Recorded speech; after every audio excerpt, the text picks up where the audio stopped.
Minasan, konnichiwa, Pau desu. Oke guys, di video kali ini mungkin agak sedikit berbeda ya. Itu tampilan gue agak sedikit rapi ya daripada seperti biasanya ya, dan menggunakan pakaian yang cukup rapi.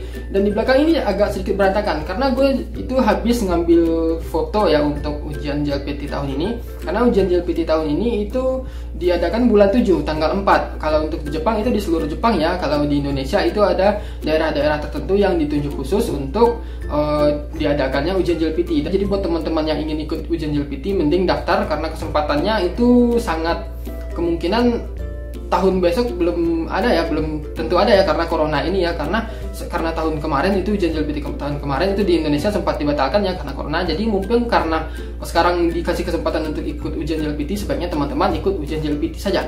Nah, di video kali ini gue akan membahas tentang pertanyaan teman-teman ya, pertanyaan teman-teman yang sering datang ke gue, yaitu adalah apakah untuk bekerja ke Jepang, khususnya pemagang ya, dan khususnya lagi untuk hotel Jepang, apakah harus memiliki sertifikat 4? Nah, di sini gue akan menjelaskannya kepada teman-teman yang mungkin juga teman-teman punya pertanyaan seperti ini ya. Jadi buat teman-teman yang nonton video ini, silahkan nonton video ini sampai habis ya, agar penjelasan gue itu bisa diterima dengan baik. Nah, sekarang gue akan menjelaskannya kepada teman-teman ya.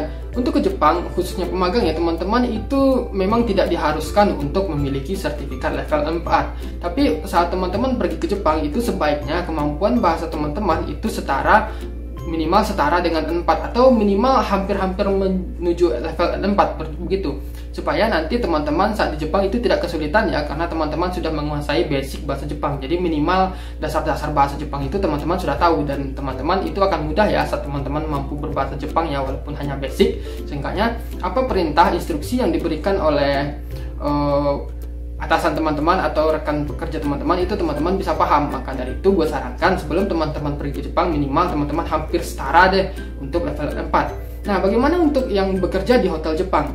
Untuk di hotel Jepang pun sama seperti yang gue saat ini. Waktu gue pergi ke Jepang itu gue nggak punya ya sertifikat level sama sekali ya, tapi waktu itu kemampuan gue mungkin sudah bisa dibilang hampir setara 4 ya. Nah, jadi untuk bekerja di Jepang pun, kita yang sebagai pemagang itu hanya kecil sekali ya kemungkinannya akan bekerja itu berkomunikasi dengan tamu lainnya seperti resepsionis atau bagian front yang seperti bellboy atau segala macam itu. Kecil sekali kemungkinannya. Karena biasanya ya setahu gue kalau untuk pemagang itu dengan yang bekerja di hotel, biasanya itu pekerjaan mereka itu di bidang building cleaning atau building maintenance. Biasanya pekerjaannya itu lebih di belakang ya, seperti misalnya di kamar atau misalnya di public area atau di dapur seperti itu ya, bukan menghadapi tamu.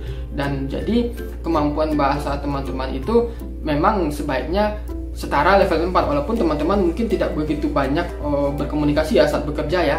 Nah, tapi bagaimana kalau seandainya teman-teman itu sudah memiliki N4 dan ingin pergi ke Jepang? Nah, kalau saran gue ya, kalau seandainya teman-teman itu sudah memiliki kemampuan level N4 ya, sudah memiliki lulus JLPT atau misalnya minimal atau seandainya JFT basic ya, sebaiknya kalau saran gue sebaiknya teman-teman itu pergi ke Jepang dengan menggunakan visa Tokutegino saja, karena kemampuan teman-teman itu sudah memadai ya untuk mengikuti visa Tokutegino. Mungkin teman-teman hanya cukup mengambil ujian keahlian saja, jadi teman-teman itu bisa pergi ke Jepang dengan menggunakan visa Tokutegino, karena itu akan lebih baik ketimbang teman-teman menggunakan visa magang. Karena untuk Tokutegino sendiri itu lebih banyak keuntungannya ya ketimbang magang ya, baik dari segi status maupun gaji yang pastinya akan lebih besar daripada pemagang. Nah, tapi kalau seandainya teman-teman itu mungkin basic dan mungkin nggak ada usaha untuk belajar, kurang niat untuk belajar, ya udah teman-teman itu perginya dengan menggunakan visa magang saja.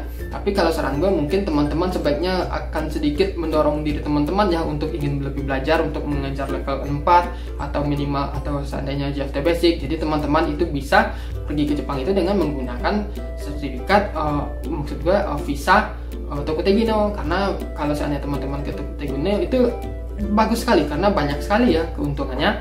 Nah, jadi seperti itu ya. Jadi buat teman-teman yang bertanya apakah ke Jepang itu khususnya pemagang itu harus memiliki sertifikat 4, jawabannya adalah tidak. Tetapi sebaiknya teman-teman itu memiliki kemampuan setara atau hampir menyadarai level 4 agar teman-teman itu nanti saat di Jepang tidak kesulitan saat bekerja atau menjalani kehidupan di Jepang. Nah, seperti itu ya. Kalau seandainya teman-teman punya pertanyaan, silahkan ya tulis di komen. Mudah-mudahan video ini bermanfaat dan sampai ketemu di video berikutnya. Cut.